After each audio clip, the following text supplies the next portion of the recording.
Irmãos, nós estamos todos os domingos envolvidos em uma série que nós nominamos Passos para o Sucesso. Esta é a quarta mensagem desta série. As outras 3 mensagens estão em nossos canais no YouTube, Facebook, que os irmãos poderão acessá-las. Apesar de hoje ser a quarta mensagem, nós vamos olhar para o que denominamos terceiro passo para o sucesso: amabilidade. Nós vamos ler a palavra do Senhor no livro de Tito. Livro de Tito.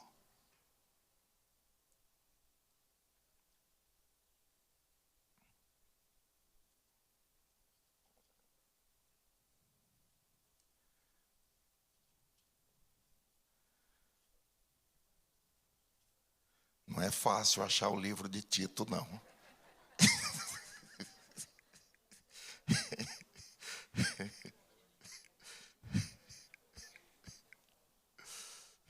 Todos acharam?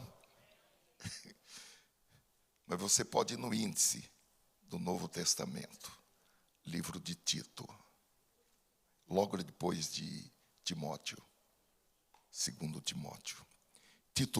Tito, capítulo 3, versículos 1 e 2. A preciosa palavra do Senhor nos diz assim: lembre a todos que se sujeitem aos governantes e às autoridades, que sejam obedientes e estejam prontos para toda boa obra. Que não difamem ninguém, que sejam pacíficos, cordiais, dando provas de toda cortesia para com todos, ou seja, tratar a todos com amabilidade.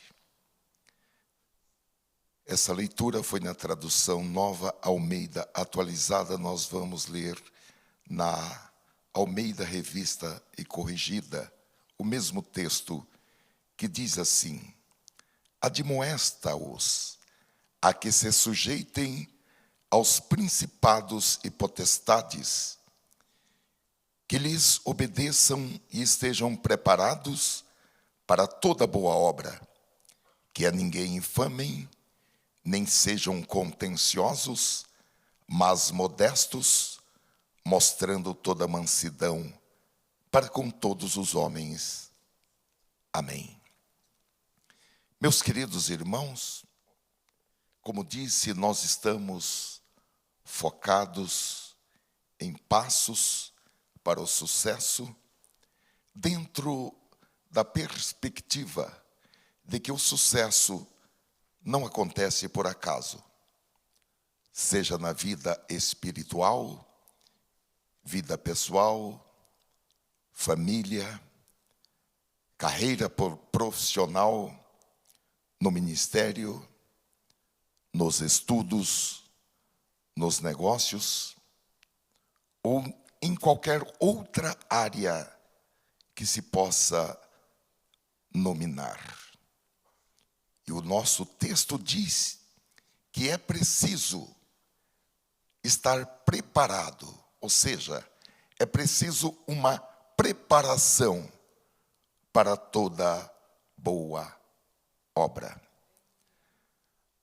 A Bíblia diz que o cavalo prepara-se para a batalha, mas a vitória vem do Senhor.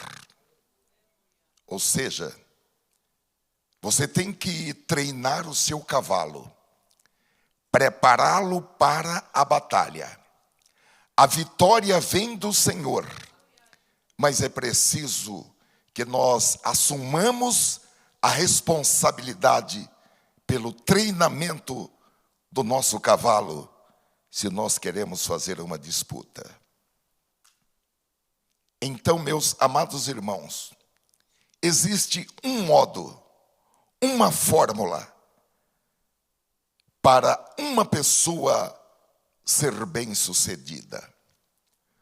Do ponto de vista divino, todo ser humano já nasce predestinado para ser um sucesso.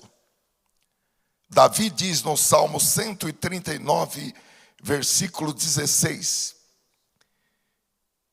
que o Senhor nos viu quando nós ainda éramos uma substância informe, uma substância líquida. No momento da concepção, e que a partir daí, enquanto nós estávamos sendo gerados nos ventres de nossas mães, o salmista diz no versículo 16, que os dias de nossas vidas, todos eles, um a um, foram escritos por Deus, por antecipação. E Deus os escreveu em um livro. No teu livro foram escritos todos os meus dias, cada um deles escrito, preparado e determinado antes mesmo de ter existido o primeiro deles. Quando nós chegarmos no céu, nós vamos ter a liberdade de pedir a Deus o acesso a esse livro, onde Ele escreveu a nossa biografia por antecipação. Quem sabe, alguns ficarão surpresos, porque morreram antes do tempo. Deus escrevera mais dias do que eles experimentaram. Outros vão ficar surpresos, porque os seus dias, que eram X, não foram apenas X dias, mas foram X mais Y. Eles tiveram seus dias prolongados. Isso não é maravilhoso? Glória a Deus. E no versículo 17, o salmista diz que os pensamentos de Deus a nosso respeito são pensamentos únicos, belos e preciosos. E como é grande a soma deles. Agora, meus amados irmãos, cabe a cada pessoa, a cada um de nós, primeiro, compreender que foi projetado por Deus para ir bem, para funcionar bem. E, em segundo lugar, aprender a apertar o botão do sucesso para que o plano de Deus se torne uma realidade em sua vida. Assim como um fabricante projeta um produto com certas características, com determinadas especificações, e depois ele fornece o manual do fabricante. E você não deve abrir a caixa e jogar o manual fora, não. Você tem que ter uma gavetinha na sua casa, onde você guarde todos os manuais e todas as notas fiscais. Porque se em algum momento alguma daquelas funcionalidades não estiverem funcionando, você pega o manual do fabricante, vê as instruções e você vai conseguir colocar que aquele equipamento volte a funcionar ou passe a funcionar completamente. Eu estou pensando em quantos aparelhos celulares eu já me desfiz sem utilizar todas as funcionalidades que aquele aparelho oferece. Será que nós estamos funcionando plenamente como Deus projetou? Ou será que nós estamos usando o nosso iPhone 14 somente como telefone e despertador? E as outras mil e uma utilidades que tem esse equipamento? Eu sinceramente não sei ainda usar o iPhone completamente. A Bíblia diz em Efésios capítulo 2, pois somos feitura dele, criados em Cristo, dele Deus, o Pai, criados em Cristo Jesus, para quê? Para boas obras. Glória a Deus. Boas obras na nossa vida é piloto automático. Boas obras na nossa vida é regra, não é exceção. As quais Deus de antemão preparou. Está tudo preparado para que andássemos nelas. E aqui está o manual do fabricante. Aqui está o manual do fabricante. Se alguma coisa não estiver dando certo em qualquer área da vida, porque a Bíblia, como falei, não é um livro que fala sobre negócios, sobre finanças, sobre vida familiar, família, casamento, amizade. Se alguma coisa não estiver dando certo, pegue o manual do fabricante e pode buscar, que na página tal tem a solução.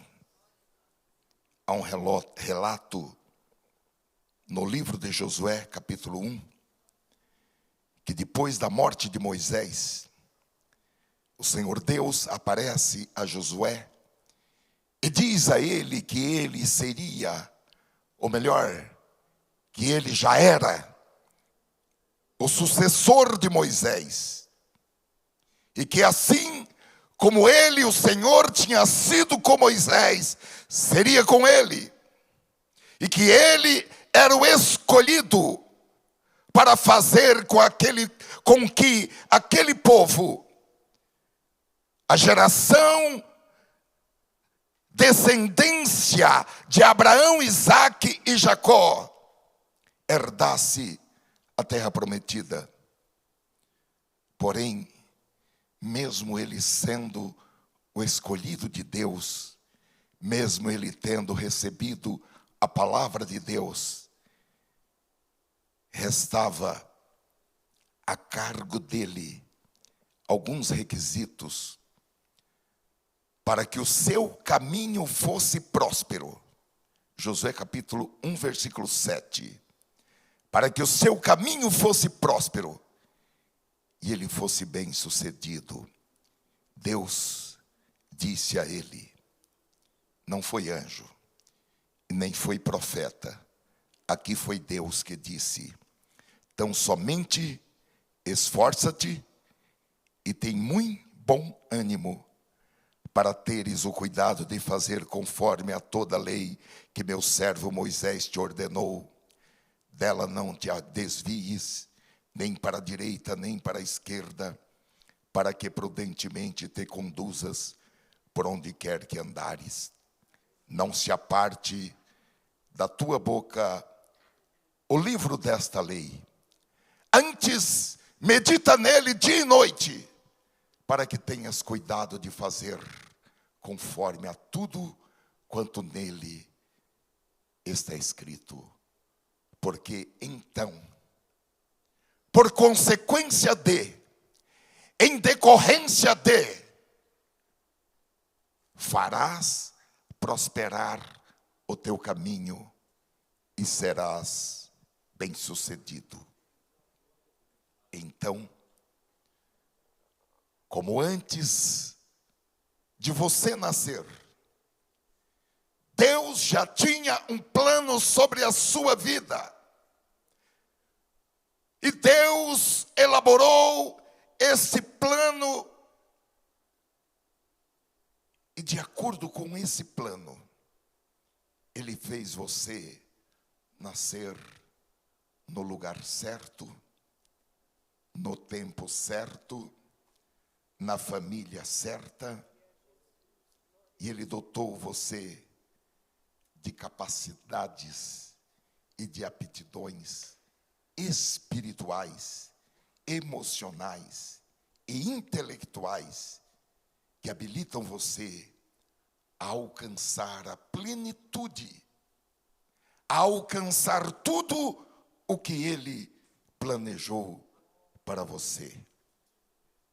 Agora, nós precisamos trabalhar em cooperação com o Espírito Santo, para que esse potencial que Deus colocou em nosso interior, ele não fique ali apenas latente, mas adormecido, para que ele seja liberado ao máximo. Glória a Deus. E além de tudo que Deus escreveu no seu livro a nosso favor,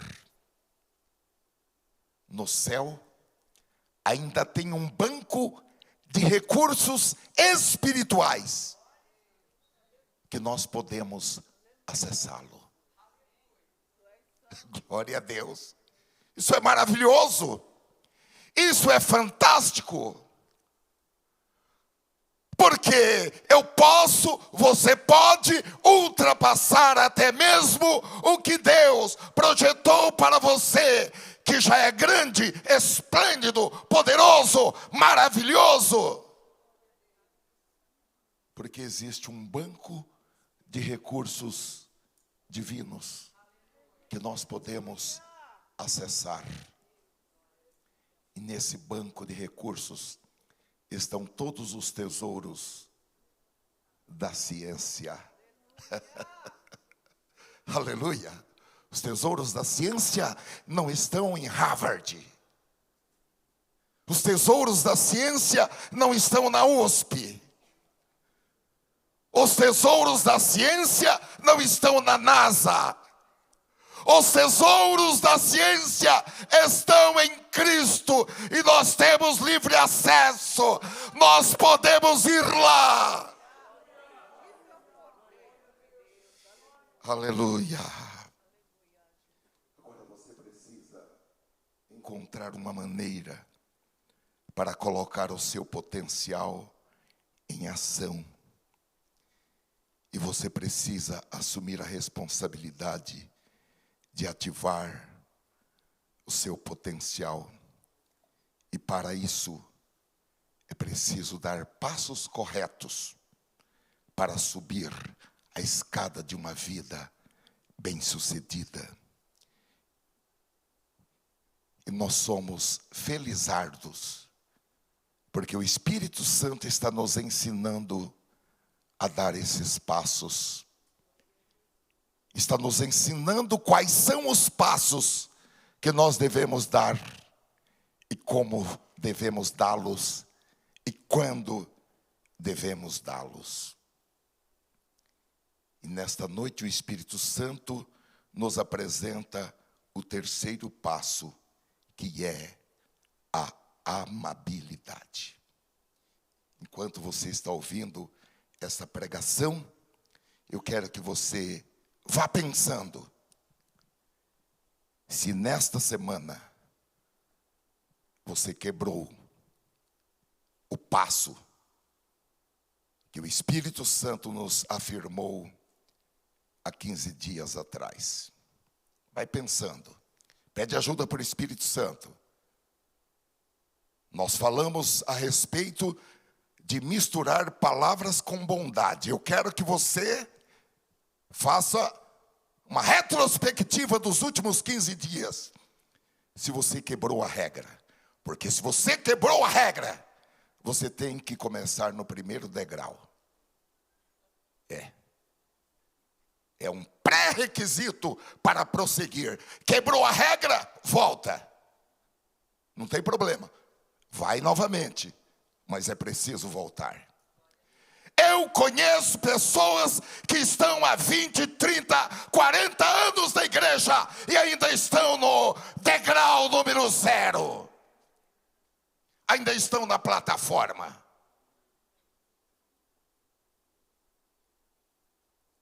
Aqui, o Espírito Santo está nos revelando. Em Tito capítulo 3, versículo 2. Que é preciso haver um testemunho, uma prova de que somos pacíficos, gentis, cordiais, compreensivos, amáveis, e que isso deve ser visto tanto perante os irmãos, como também perante aos não crentes, dando provas de toda cortesia para com todos. Tito capítulo 3, versículo 2. Amabilidade aos que merecem e amabilidade aos que não merecem.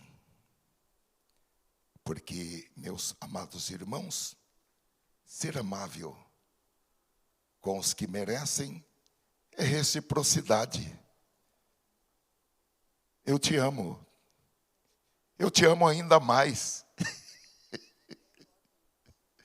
Eu te odeio. Eu te amo. Aí é que está a dificuldade de subir esse degrau. Agora, a amabilidade, a cortesia, a gentileza, meus amados irmãos, essas três juntas representam um grande passo para o sucesso. Agora o texto de Tito, capítulo 3, versículo 2, começa com uma proposta. Que não difamem ninguém. O que é difamação? Difamação é uma palavra jurídica. E é uma palavra encontrada no Código Penal brasileiro, num capítulo que trata dos crimes contra a honra. São 3. A calúnia, a injúria e a difamação. É uma coisa jurídica, mas o Espírito Santo vai nos ajudar a entender isto, mesmo que você nunca tenha olhado para o Código Penal brasileiro. A calúnia consiste em atribuir falsamente a alguém a autoria de um crime. Se vocês puderem colocar, eu agradeço. A injúria é quando alguém diz algo desonroso e prejudicial diretamente para o outro, algo que ofende a dignidade. Eu queria que separasse, se for possível. Desculpe. Agora, meus amados irmãos, pode colocar só a difamação. Na difamação, o que é a difamação? A difamação é quando fala ou imputa a alguém um fato ofensivo à reputação da outra pessoa. Agora, a difamação, que eu peço, se for possível, colocar, a difamação é incrível, porque ainda que o fato narrado seja verídico, seja verdade, o fato de divulgá-lo constitui o que o direito brasileiro chama de crime de difamação. Agora os irmãos vejam o que a Bíblia está dizendo. A ordem bíblica é que não difamem ninguém. Voltemos, por favor, a Tito capítulo 3, versículo 2, para que nós possamos colocar ouvidos e olhos nessa escritura. Que não difamem ninguém. Pelo contrário, que sejamos pacíficos, cordiais, não cordiais teoricamente, mas cordiais concretamente, cordiais dando provas. É o que está escrito na Bíblia, dando provas de toda a cortesia para com todos, tratando a todos com amabilidade, tanto os que merecem, como também os que não merecem. Agora, o que é amabilidade? Amabilidade é um adjetivo que qualifica aquele ou aquela que é gentil, amável, afável, afetuoso, simpático, tolerante, empático, solidário, misericordioso ou que pratique qualquer ação amável. O nosso texto diz que deve haver provas de toda cortesia para com todos.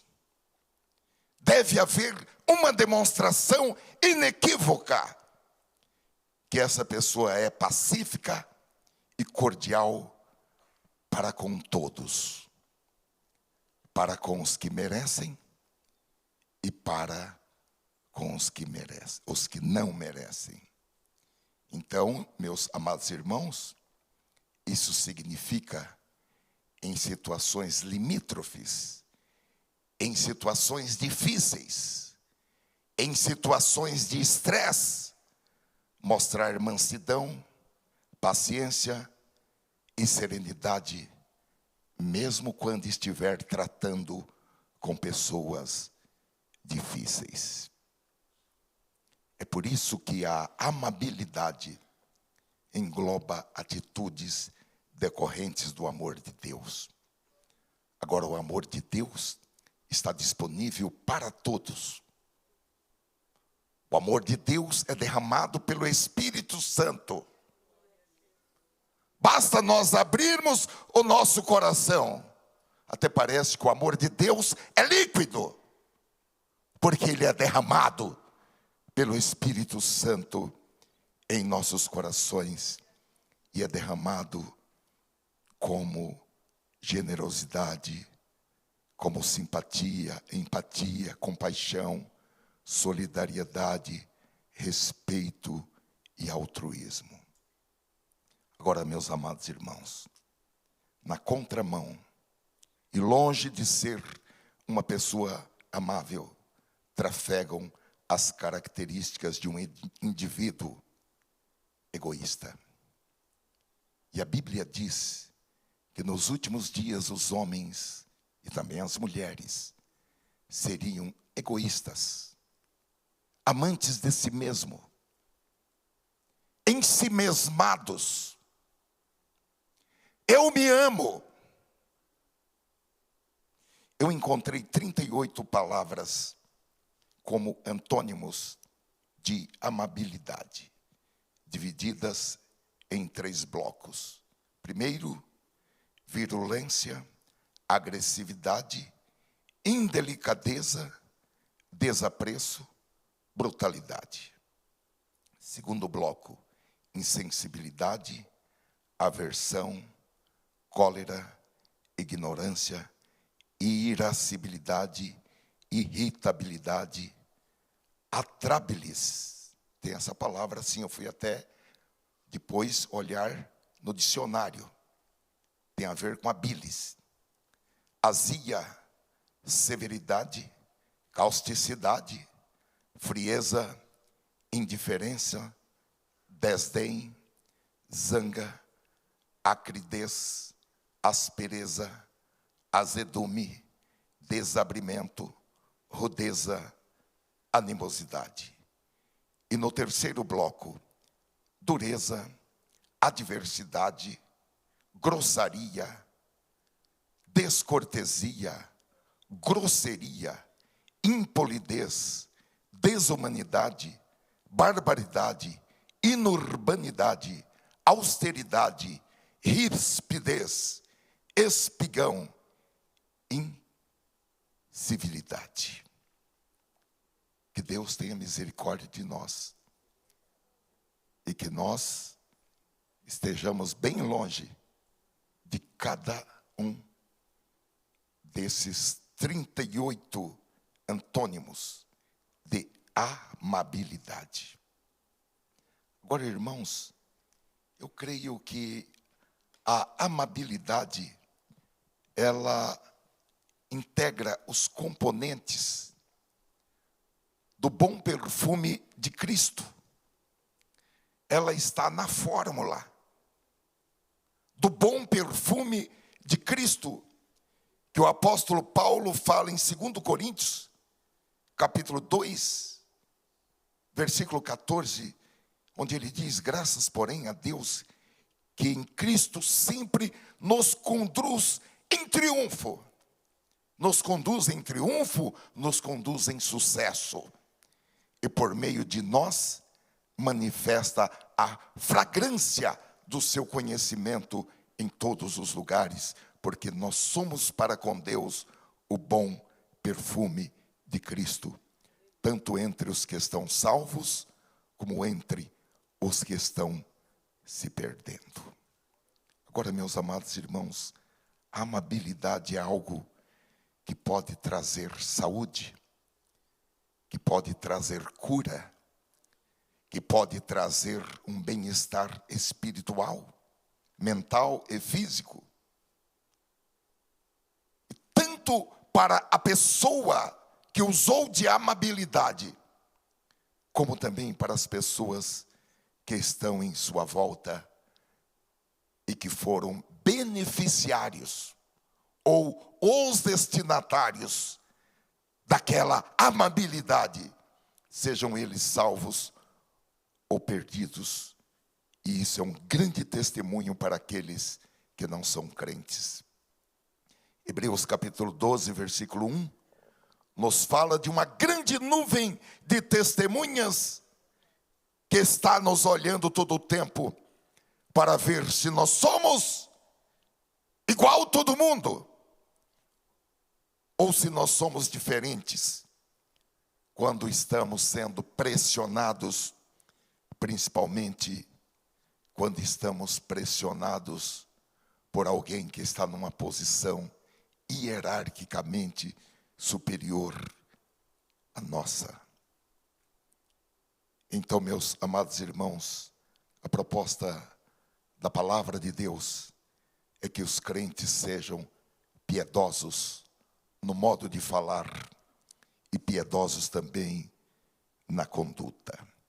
E ao longo de todo o Novo Testamento, existem várias orientações, admoestações, mandamentos sobre como os salvos em Cristo devem se comportar diante deste mundo observador. Uma observação que não somente é uma observação por seres humanos, mas a Bíblia diz que é uma observação por anjos e também por demônios. E o nosso comportamento e as nossas palavras, elas revelam a realidade da obra que o Espírito Santo está realizando em nossas vidas. A passagem que desejo citar agora em Colossenses capítulo 3, versículo 1 a 4, exemplifica a instrução a respeito da conduta e das palavras que são esperadas pelos crentes, ou dos crentes. Portanto, se já ressuscitastes com Cristo, buscai as coisas que são de cima, onde Cristo está assentado à destra de Deus. Pensai nas coisas que são de cima e não nas que são da terra, porque já estáis mortos e a vossa vida está escondida com Cristo em Deus. Quando Cristo, que é a nossa vida, se manifestar, então também vós vos manifestareis com Ele em glória. Mortificai, pois, os vossos membros que estão sobre a terra, a prostituição, a impureza, o apetite desordenado, a vil concupiscência e a avareza, que é a idolatria, pelas quais coisas vem a ira de Deus sobre os filhos da desobediência, nas quais também em outro tempo andastes quando viveis nela, mas agora despojai-vos também de tudo, da ira, da cólera, da malícia, da maledicência, das palavras torpes da vossa boca. Não mintais uns aos outros, pois que já vos despistes do velho homem com seus feitos e vos vestistes de novo, que se renova para o conhecimento segundo a imagem daquele que o criou, onde não há grego nem judeu, circuncisão nem incircuncisão, bárbaro, cita, servo ou livre, mas Cristo é tudo em todos. Revestis-vos, pois, como eleitos de Deus, santos e amados, de entranhas de misericórdia, de benignidade, humildade, mansidão, longanimidade, suportando-vos uns aos outros e perdoando-vos uns aos outros. Se algum tiver queixa contra outro, assim como Cristo vos perdoou, assim fazei vós também. E sobre tudo isto, revesti-vos de amor, que é o vínculo da perfeição. E o que vai acontecer se eu fizer isso? A paz de Deus, para a qual também fostes chamados em um corpo, domine os vossos corações e sede agradecidos. Amém. Então, irmãos, a ordem é, Tiago 3:2, não difamem ninguém. Pelo contrário, sejam pacíficos, cordiais, dando provas de toda cortesia para com todos. Ou seja, tratar com amabilidade aos que merecem e aos que não merecem. Porque, meus amados, quando nós respondemos às pressões da vida com gentileza, com amabilidade, com cortesia, isto constitui um testemunho incrível para o mundo daquilo que Jesus fez em nossas vidas. Quando nós fazemos isso, nós não precisamos colocar uma placa no nosso carro: eu sou de Cristo. Não precisamos sair por aí dizendo: Jesus te ama, Jesus te ama. Não precisamos subir em púlpito para pregar. O nosso comportamento, ele é uma mensagem que fala muito mais alto do que subir num púlpito e falar: Jesus me salvou.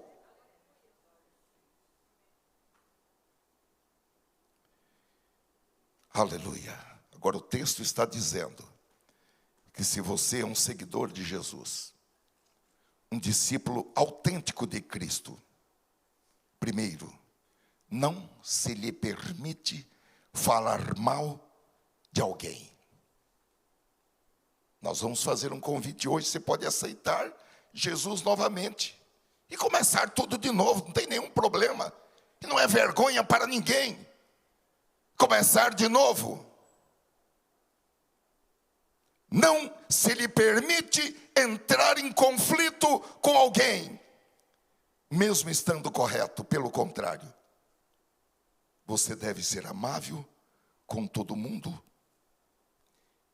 e mostrar cortesia, amabilidade com os bons e com os ruins. Com isso, irmão, eu sou obrigado a dizer a vocês que o crente deve estar disposto a sofrer injustamente e a suportar injustiças com paciência. O crente, ele ou ela, nunca é aquele ou aquela que devolve o mal pelo mal, ou a injúria por injúria. Os seus direitos, se é que há direitos, estão todos nas mãos do Senhor. Ele trouxe as suas causas, ele apresentou as suas firmes razões a Jesus. E Jesus que é justo juiz, e Jesus que vai julgar com justiça, e Jesus que vai julgar vivos e mortos. Ele é o gestor dos nossos direitos. E cabe a Ele aplicá-los como lhe aprouver e ponto final. Talvez, irmãos, quando alguém propositadamente faz o mal em relação a nós, o que nós devemos é deixar essa pessoa seguir o seu caminho e deixar o passo seguinte a esse respeito com Deus. E como um crente espiritual, um homem de Deus, uma mulher de Deus, nós não podemos tentar pensar em vingança, fechar os olhos e visualizar uma vingança sobre aquela pessoa. Não podemos orar por vingança, não podemos desejar vingança, não podemos fazer aquela oração cheia de lágrimas, dizendo: Senhor, o Senhor está vendo o que eu estou sofrendo, eu sou um coitadinho, eu estou sendo pisado. Faz, Senhor, justiça a meu favor.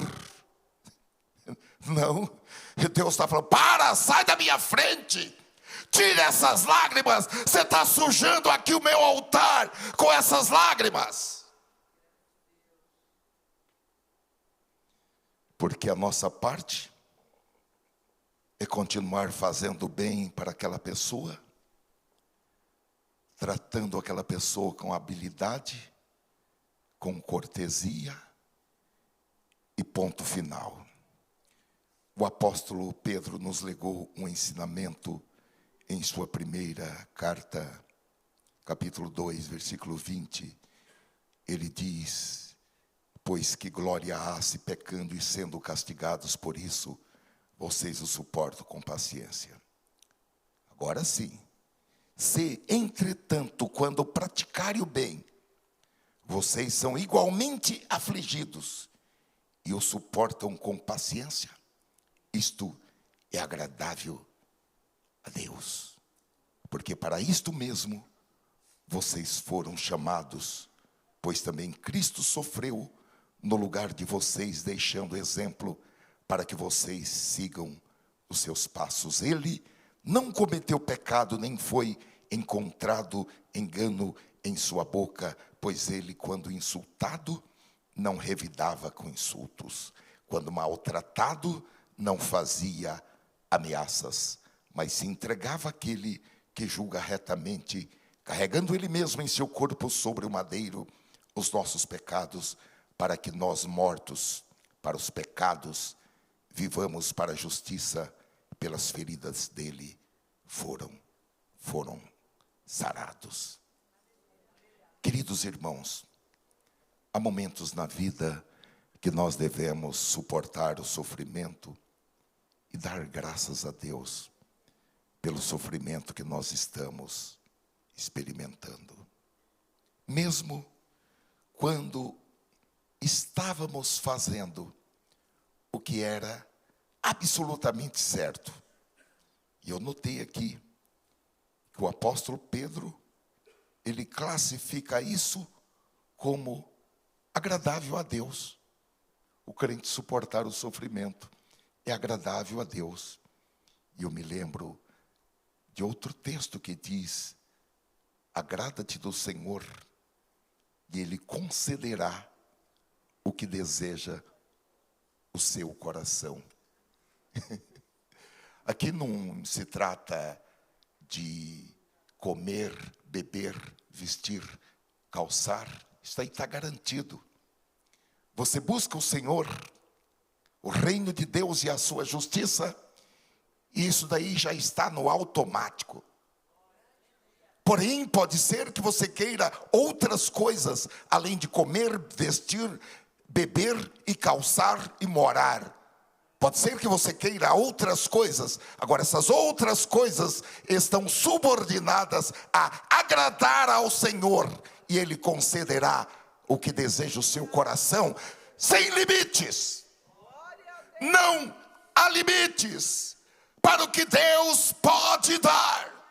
Seja na compreensão das Escrituras, seja nos dons espirituais, seja em saúde, seja em conhecimento, seja em riquezas. Não há limites quando alguém agrada ao Senhor.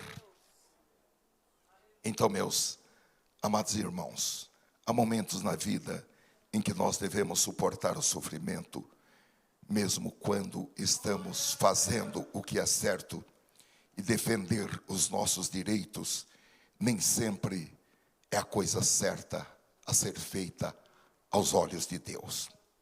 Conta-se que alguém perguntou a São Francisco de Assis como ele poderia realizar tanto na vida, e ele respondeu o seguinte: pode ser porque o Senhor olhou do céu e disse: onde posso encontrar o homem mais fraco da terra, o menor e o mais humilde? Então ele me viu e disse: eu o encontrei. Trabalharei através dele, e ele não vai se orgulhar disso, porque ele verá que eu só o estou usando por causa da sua insignificância. Queridos irmãos, Deus se opõe aos orgulhosos, a Bíblia diz, e Ele dá graças aos humildes. E pode ser que Deus use a pessoa mais humilde e mais improvável que você conhece. Agora, nós estamos falando não de uma pseudo-humildade, porque antes de ser humildes perante a nossa família, a nossa igreja, perante os homens, nós precisamos ser humildes diante de Deus, aquele que sonda os corações, aquele que conhece os corações. Agora, para finalizar, eu quero dizer aos irmãos, e eu tenho obrigação de fazer isso, há um ponto a ser ressaltado, porque se nesta noite você se propor a viver a realidade, a obedecer a palavra do Espírito Santo, que nós lemos em Tito, capítulo 3 e versículo 2, você precisa estar psicologicamente preparado e espiritualmente preparado, porque você vai ser criticado pelos seus parentes, você vai ser criticado pelos seus irmãos na igreja, você vai ser criticado por seus amigos, amigos crentes e amigos não crentes.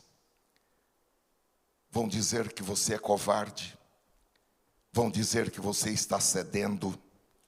Vão dizer que você não tem personalidade.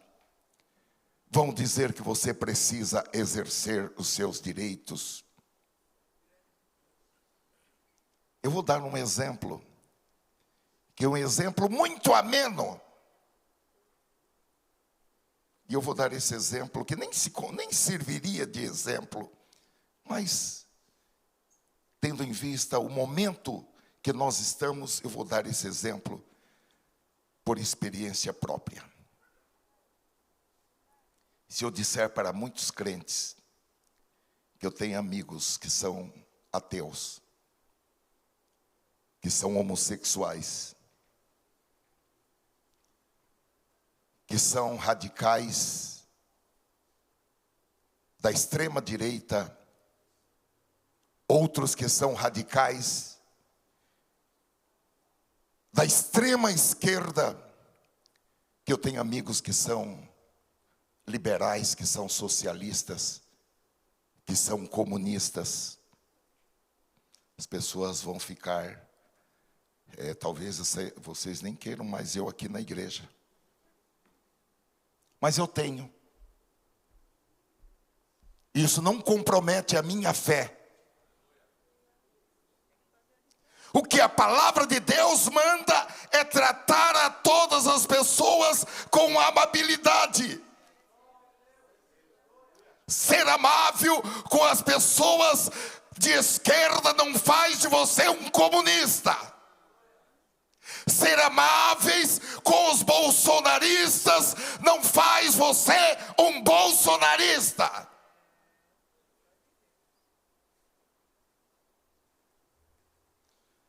Aleluia.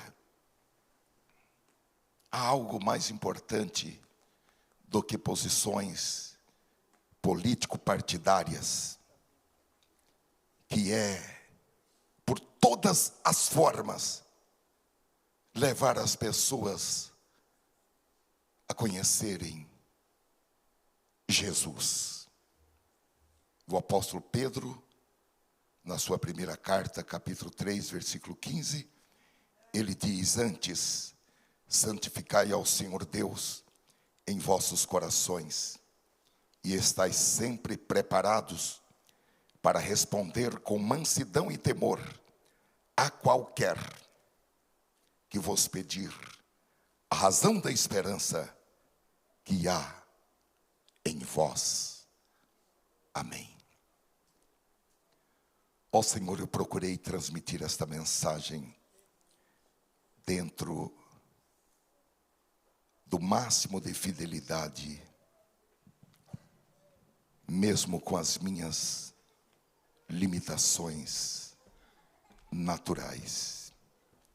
E eu quero agradecer ao Espírito Santo pela inspiração desta mensagem e pela oportunidade de comunicá-la aos servos e servas aqui presentes, aqueles pela internet e aqueles que ainda acessarão este culto ou esta mensagem.